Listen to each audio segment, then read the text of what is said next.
যাদের মেধা শক্তি কমে যাচ্ছে, স্মরণ শক্তি কমে যাচ্ছে, তিনটি কাজ করবেন, ইনশাআল্লাহ আল্লাহ রব্বুল আলামিন আপনার স্মরণ শক্তিকে বৃদ্ধি করে দিবেন।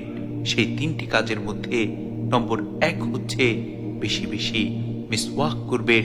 কেননা মিসওয়াকের মধ্যে আল্লাহ রব্বুল আলামিন এত বরকত দিয়েছেন, মিসওয়াকের এত ফজিলত যে যেই ব্যক্তি নিয়মিত মিসওয়াক করবে, মহান মালিক ওই ব্যক্তির স্মরণ শক্তি বৃদ্ধি করে দিবেন।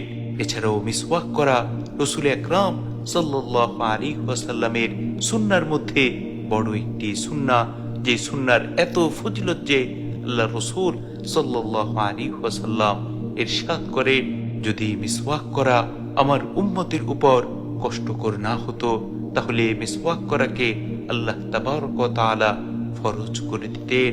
মিসওয়াক করার এত ফজিলত, সুবহানাল্লাহ সুবহানাল্লাহি ওয়া বিহামদিহি সুবহানাল্লাহিল আযীম। নম্বর 2 হচ্ছে মেধা শক্তি বৃদ্ধি করতে, স্মরণ শক্তি বৃদ্ধি করতে বেশি বেশি নফল রোজা রাখুন।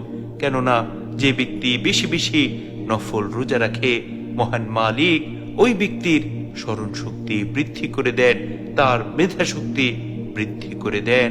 সুবহানাল্লাহ সুবহানাল্লাহি ওয়া বিহামদিহি সুবহানাল্লাহিল আযীম। নম্বর 3 হচ্ছে যাদের মেধা কমে যাচ্ছে, যাদের মনে হচ্ছে আমার স্মরণ শক্তি আগের তুলনায় কমে যাচ্ছে, তাদের উচিত হচ্ছে বেশি বেশি পবিত্র কোরআন তিলাওয়াত করা। কেননা যে ব্যক্তি বেশি বেশি পবিত্র কোরআন তিলাওয়াত করবে, আল্লাহ রব্বুল আলামিন ওই ব্যক্তির স্মরণ শক্তি বৃদ্ধি করে দিবেন, তার মেধা শক্তি বৃদ্ধি করে দিবেন। সুবহানাল্লাহ সুবহানাল্লাহি ওয়া বিহামদিহি সুবহানাল্লাহিল আযীম। এজন্য আমাদের প্রত্যেকের উচিত হচ্ছে, যদি আমরা চাই আমাদের স্মরণ শক্তি বৃদ্ধি পাক, তাহলে অবশ্যই বেশি বেশি মিসওয়াক করা, নফল রোজা রাখা এবং পবিত্র কোরআনের তেলাওয়াত বেশি বেশি করা। আল্লাহ রব্বুল আলামিন আমাদের প্রত্যেককে সেই তৌফিক দান করুন। আমিন।